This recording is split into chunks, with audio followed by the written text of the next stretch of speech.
mohon maaf, minta waktu sebentar. Ada hal yang ingin saya wawancara kepada Ibu sebagai kepala sekolah di SD Negeri 001 Sangatta Utara. Iya, silakan. Baik, ini pertanyaannya terkait dengan sebagai seorang pemimpin selama ini, bagaimana pengalaman Ibu dalam mengambil sebuah keputusan dalam lingkup SD 001 Sangatta Utara dulu? Oke. Dalam mengambil keputusan tentunya sebagai seorang manajer ya. Saya memang harus melakukan 4 tahapan. Ada namanya perencanaan, kemudian organizing, kemudian actuating, dan terakhir adalah controlling. Dalam setiap kegiatan di sekolah, saya harus siap untuk mengontrol. Tentunya ada beberapa guru, tidak semuanya guru itu bisa bekerja dengan baik tanpa dikontrol. Namun kontrol itu juga tetap penting. Ada apapun tidak pelanggaran di dalamnya, karena itu juga bisa untuk mengukur apakah kebijakan tersebut masih relevan atau tidak. Ya. Baik, kemudian dalam pengambilan keputusan, terutama jika ada kasus-kasus ya Bu ya di sekolah misalnya, pasti ada pilihan nih antara A atau B. Nah itu bagaimana proses Ibu ingin memutuskan A atau B yang akan saya ambil? Oke, yang pertama memberikan informasi yang benar dan jujur, karena ketulusan seorang pemimpin itu juga penting. Yang kedua, menjaga kerahasiaan. Tidak semua guru siap dipermalukan. Yang ketiga, ya menangani guru tersebut. Jadi kadang-kadang perlu kiranya kita japri saja cukup begitu ya. Kemudian kita harus melihat kondisi guru itu sendiri, karena pada dasarnya guru itu melanggar aturan itu juga ada sebabnya. Ada 5 kalau saya identifikasi. Pertama, mungkin tekanan kerja yang sangat tinggi. Kedua, ketidakmampuan dia mengatasi masalah. Biasanya secara ekonomi dia itu punya hutang banyak. Nah, ini dia perlu ada pekerjaan lain selain jadi guru, ya kan? Kemudian konflik kepentingan.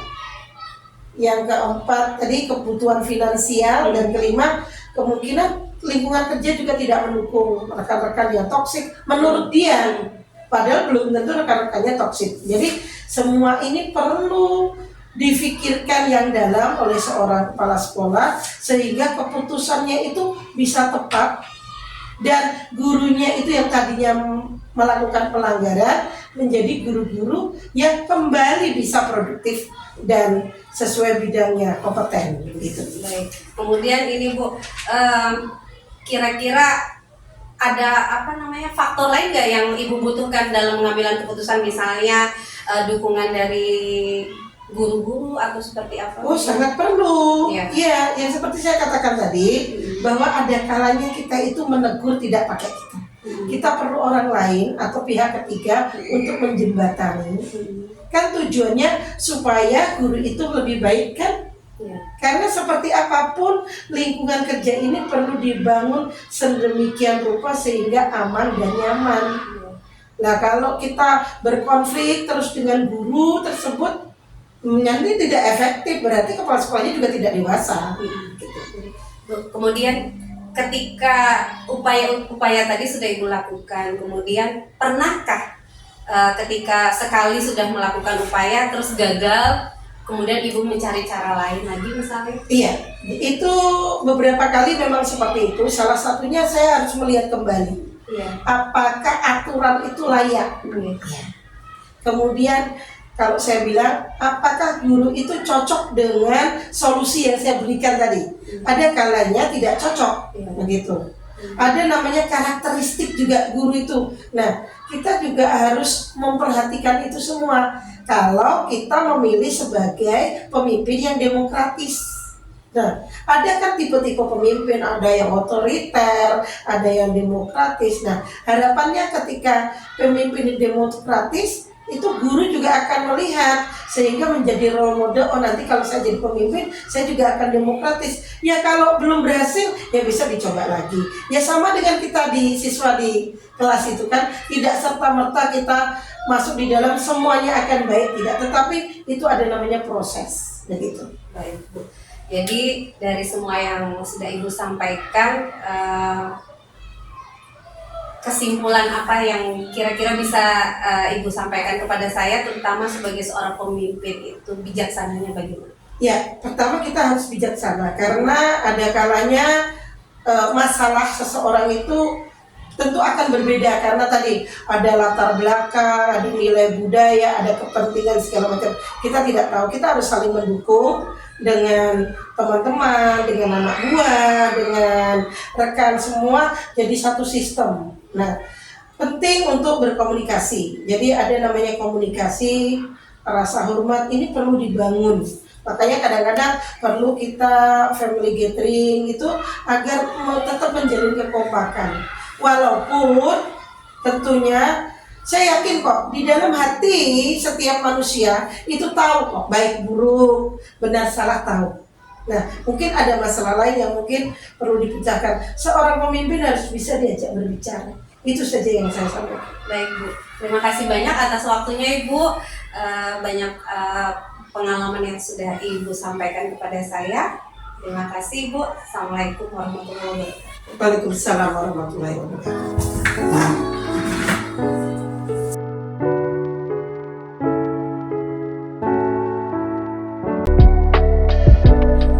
Selamat siang, Bu.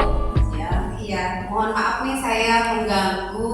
Ingin minta waktunya sebentar, boleh, Bu? Baik, ini ada sedikit pertanyaan ya, mungkin sharing bagaimana pengalaman Ibu selama menjadi seorang pemimpin kepala sekolah ya, di seputar kegiatan-kegiatan di sekolah. Misalnya barangkali ada beberapa kasus ya yang terkait dengan dilema etika atau bujukan moral ya. Mungkin Ibu bisa sedikit cerita bagaimana selama ini Ibu mengambil keputusan di sekolah Ibu ya.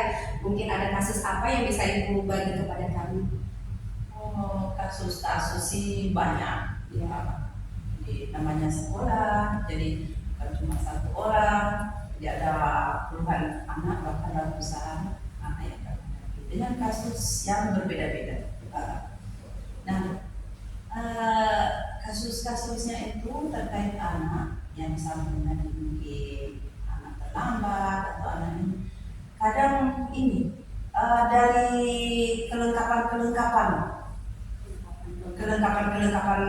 peralatan sekolahnya ya, mungkin temannya yang lain punya ini lengkap, dia tidak. Nah itu kadang-kadang menghambat juga. Jadi kadang gurunya itu nah sementara kita misalnya mengajar terganggu lagi, ada yang baru mau pinjam sana pinjam sini. Mungkin pernah juga sudah dialami dengan ini. Jadi berbagai macam laporan-laporan dari gurunya di kelas gitu. Ya.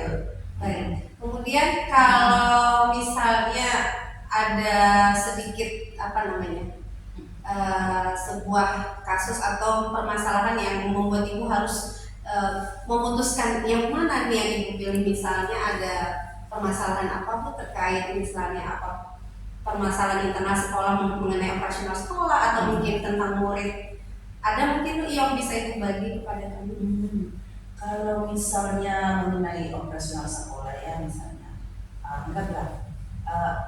jadi kita berbicara ke anak-anak. Yeah. Jadi kalau misalnya ke operasional sekolah, jadi bisa saja sih kita menyisihkan. Jadi tadi kan saya ambil contoh di ini mengenai peralatan sekolah, ya kan? Jadi kita bisa menyisihkan atau mengambil posnya misalnya daripada dari dana pos, jadi itu bisa. Jadi tapi yang menjadi kendala di sini kalau misalnya kita mengambilkan dari dana pos, itu kan tidak tiap bulan keluarnya misalnya. Nah, tapi dengan berbagai cara kita bisa membangun stakeholder dengan lingkungan yang di luar.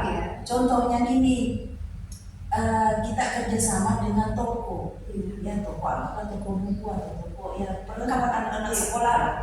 Jadi misalnya gini, kita apa lagi namanya, kita ambil buat MOU ceritanya, kita inikan buku, ada berapa anak misalnya yang memang betul-betul kurang mampu, jadi kan mungkin dari kita ambil data dari wali kelasnya, kemudian dilaporkan ke sekolah kan bahwa ini yang kurang mampu, kita bisa bikin MOU dengan toko. Nah pada saat itu apa keperluan kita, misalnya buku, ada berapa anak, tas mungkin atau tas sepatu. Nah dari situ nanti pada saat misalnya dana bosnya cair, baru kita bayar ke tokonya tadi. Jadi itu biar maksudnya kalau kita menunggu dana bos baru dibelikan, misalnya dibelanjakan, itu kan menghambat hasil pembelajarannya. Jadi nah supaya lancar pembelajaran begitu tadi kita buat MOU, kita bangun stakeholder dengan itu kan. Kemudian dari rekan-rekan yang lain dukungannya bagaimana? Ya, tapi sebelumnya itu kan kita adakan dulu, bukan semata-mata keputusan kepala sekolah sendiri. Jadi ini kita ini kan ada memang biasa kita data siswa kita yang kurang mampu, siapa-siapa, ada berapa orang satu kelas, ini oh ya kalau begitu kita bicarakan dalam rapat bagaimana jalan keluarnya, begini oke. Jadi tetap komunikasi yang utama. Gitu, tidak boleh satu kemauan itu aja yang diikuti. Kemudian ada nggak tantangan lain, misalnya kejadian di lingkungan sekolah yang pernah ibu hadapi, misalnya biasanya ini kayak beasiswa gitu Bu. Nah pernah nggak ada dihadapin ibu ini kayaknya galau gitu, misalnya murid mana nih yang prioritas mau dikasih, karena biasanya setiap sekolah kan ada jatahnya Bu. Nah itu kira-kira gimana Bu? Nah, ada pernah terjadi? Banyak ya. Gitu misalnya ini kan beasiswa, kadang kan ya contohnya kita lah di sini ya, ada beasiswa dari dinas, kemudian gitu keluar misalnya nama-nama, adalah nama-nama ini dan ini memang nyata, ada nama misalnya 10 anak yang keluar namanya, 10 anak ini di antara 10 adalah 3 orang yang memang termasuk mampu. Tapi ya namanya keluar, kita mau apa? Ya disuruh. Nah adalah orang tua yang ini tantangannya kan, tantangannya adalah orang tua. Bu, kok si itu terima? Sedangkan anak kami tidak terima ya. Jadi kami sampaikan semua nama kita kirim. Nah dari nama yang dikirim itu dari prosesnya kami tidak tahu bagaimana caranya. Ya yang keluar inilah nama-nama yang keluar, bukan kami yang membuat keputusan. Memang nama-nama inilah yang keluar. Kalau memang tidak percaya bisa dilihat daftarnya. Begitu juga dengan ini PIP dari pusat kan, itu kan dimasukkan di Dapodi. Ini diajukan, sekolah yang mengajukan. Nah sekolah yang mengajukan begitu keluar, tidak semua yang diajukan yang keluar. Gitu. Tapi dengan komentar orang tua misalnya pertanyaan, mungkin bukan konferensi, pertanyaan kok anak saya kok tidak dapat, si itu si dapat, kemana dapat? Ya kami sudah mengajukan, tapi yang keluar namanya ya mungkin belum rezekinya lah. Ya begitu aja kami menyelesaikan dengan orang tua. Sejauh ini mereka menerima. Dan bagaimana cara kita supaya ini, maksudnya pendekatan dari kita untuk menjelaskan. Jadi kita maksudnya tidak menghindari mereka, tidak ini. Jadi kita mengadakan pendekatan, kita menjelaskan dengan baik. Luar biasa ya. Jadi selama ini menjadi pemimpin itu bisa dibilang susah-susah gampang atau gimana? Ya begitulah. Iya sudah banyak pengalaman yang sudah dilalui ya Bu ya. Jadi kemudian kira-kira apa yang membuat Ibu selama ini yakin dan semangat menjalankan kepemimpinan Ibu sebagai kepala sekolah? Ya, yang menjadi semangat yaitu kalau melihat anak-anak sudah ini, apalagi semangat sekolah sampai misalnya menyelesaikan studinya, wah itulah yang sangat membahagiakan rasanya. Jadi anak-anak adalah faktor utama yang betul. Kita bahagia rasanya melihat mereka. Apalagi kalau misalnya sudah selesai, malah ada yang sudah kerja, Iya. datanglah mencari kita, datanglah ke sekolah silaturahmi. Ibu, sampai-sampai kita tidak kenal. Kamu siapa? Iya. Saya Bu sih. Alhamdulillah. Kemudian ini Bu, pertanyaan terakhir barangkali, Iya. apa yang bisa Ibu bagi kepada kami sebagai pembelajaran mengenai seorang pemimpin, itu layaknya seperti apa biar menjadi gambaran buat kami pembelajaran itu. Ya, menjadi seorang pemimpin sebenarnya kita tidak memposisikan diri bahwa saya adalah pemimpin ya, tetapi ya kita sebagai teman, Ya. apalagi namanya teman sejawat lah, teman kerja. Teman kerja. Ya, jadi maksudnya kita berbaur, kita ini kan ada juga yang maksudnya saya harus di sini, dulu saya di sini, Iya. saya harus di sini. Jadi Kita harus membatasi, berbaur, iya. iya, tidak membatasi diri, itu aja. Oke, Jadi terima kita kasih. maksudnya tidak dalam maksudnya guru-guru juga tidak terlalu ini ke kita. Kalau kita terlalu saklek kan kayaknya bagaimana? Jadi kalau kita apa kan alhamdulillah. Alhamdulillah, itu ya pengalaman luar biasa ini ya sebagai pemimpin ya di sekolah ya. Terima kasih banyak Bu atas Sama-sama. sharing ilmunya dan waktunya. Lain waktu kita bisa ngobrol lagi Bu. Terima kasih. Iya. Assalamualaikum. Dengan senang hati. Waalaikumsalam.